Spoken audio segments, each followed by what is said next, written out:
होली पर्व का आध्यात्मिक अर्थ। पुराणों में उल्लिखित बहुत सी ऐसी अंतःप्रज्ञा के वृत्तांत हैं जिनमें बहुत गहरे अर्थ समाहित हैं। होली के वृत्तांत के भी हमारे जीवन से और मनुष्य सृष्टि से संबंधित बहुत गहरे अर्थ हैं। इस संदर्भ में कुछ एक रहस्यात्मक बातें जिन्हें हमें समझना आवश्यक है। सृष्टि चक्र में एक समय ऐसा भी आता है जब पूरी सृष्टि महापरिवर्तन की दहलीज का होता है। उस समय आसुरी शक्तियां और परमात्मा दिव्य शक्तियां दोनों विशेष रूप से सक्रिय होती हैं। ईश्वरीय शक्तियों का अवतरण और अभिनय उसी समय होता है जब युग या कल्प के परिवर्तन का समय करीब आ जाता है। वह दहलीज पर होने का समय होता है, जिसे हम संगमयुग कहते हैं। वह दहलीज पर रहने का ही समय होता है। ईश्वरीय शक्तियों की शक्ति के द्वारा आसुरी शक्तियां नष्ट होती हैं और पूरी सृष्टि दहलीज के उस पार की स्थिति, सतयुग की स्थिति में प्रवेश कर जाती है। इसे ही कल्प के परिवर्तन की स्थिति या नए कल्प के आरंभ की स्थिति कहते हैं। उस समय पूरी मनुष्य सृष्टि करवट बदलती है। कहें कि दैवी शक्तियों के द्वारा पूरी मनुष्य सृष्टि का कायाकल्प हो जाता है। तब उस महापरिवर्तन के होने पर पूरी मनुष्य सृष्टि की सभी आत्माओं के तन और मन पुराने से बदलकर नए हो जाते हैं। प्रकृति की भी सब विकृतियां महापरिवर्तन के प्रभाव से ध्वस्त हो जाती हैं। प्रकृति का भी सब बदल जाता है। सृष्टि में 5 तत्वों की आबोहवा ही बदल जाती है। उस स्थिति को ही वास्तव में होली वाली स्थिति कहते हैं। लाखों करोड़ों आत्माओं के अनुभव कहते हैं कि हमारे पॉजिटिव सोचने से कि होली सो होली या जो हो गया सो हो गया, पुराने को फुल स्टॉप लगाओ।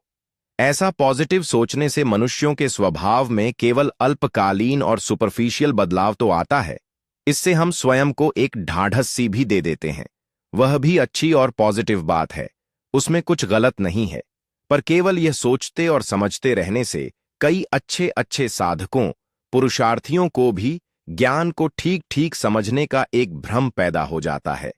सिर्फ सोचने से पुराने स्वभाव, संस्कार और व्यवहार का बीज वास्तव में वैसा का वैसा ही बना रहता है। वह बीज समय परिस्थिति पाकर तुरंत ही वृक्ष बन जाता है।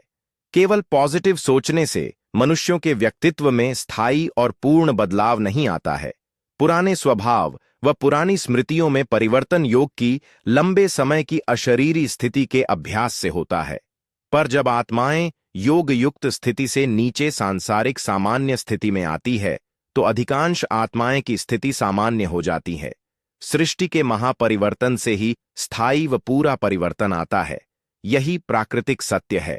मनुष्य सृष्टि में प्रकृति और स्वभाव में पूर्ण परिवर्तन की वास्तविकता यह है कि पुराने के नए होने की स्थिति हमारे स्वपुरुषार्थ के कारण कम होती है, बल्कि यह पुराने को नए के बनने की स्थिति वास्तव में सृष्टि के महापरिवर्तन के कारण ज्यादा से ज्यादा बनती है। इसमें ईश्वरीय शक्तियों का महायोगदान ज्यादा रहता है। होली के इसी संदर्भ में सृष्टि में होने वाली कई दिव्य घटनाओं के कई अर्थों को समझ लेना जरूरी है।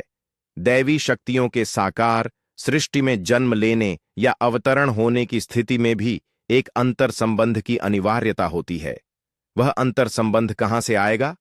जबकि साकार में चहुंओर आसुरी संबंध हो गए होते हैं।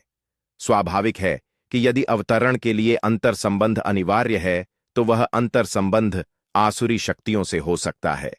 ऐसा समझें कि जैसे एक बीज में बहुत अच्छे दिव्य गुणों वाला गुणवान और शक्तिशाली तथा दिव्यता से भरपूर वृक्ष समाया हुआ है, लेकिन उस बीज को वृक्ष बनने के लिए मिट्टी और खाद आदि की खुशबू, बदबू से संबंधित होना होता है। ठीक उसी तरह से दैवी शक्तियों का भी आसुरी शक्तियों से संबंधित होना पड़ता है। हालांकि आसुरी और दैवी शक्तियों में मूलभूत संबंध होता है, लेकिन जब दैवी शक्तियों का साकार रूप में वास्तविक फैलाव होता है तो वह मूलभूत संबंध समाप्त हो जाता है।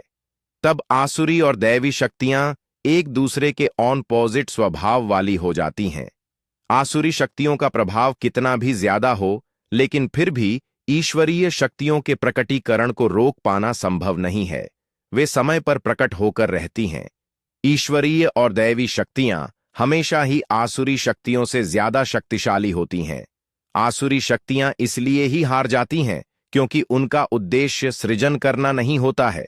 आसुरी शक्तियों से इंटेंशनली स्वभाव अनुसार ही विनाशकारी और दुखद कार्य ही होते हैं, जबकि ईश्वरीय और दैवी शक्तियों से इंटेंशनली स्वभाव अनुसार ही सृजनकारी कार्य होते हैं।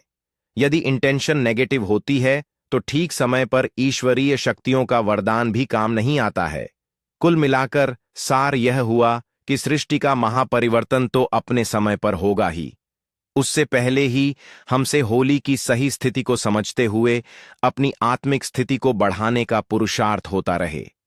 हर वर्ष होली का उत्सव सेलिब्रेट कर लेना अच्छी बात है, इसमें कुछ गलत नहीं है, लेकिन यह होली पर्व बहुत गहरे में हमें बहुआयामी रूप से प्रेरित करे, वह बात ही कुछ और होती है।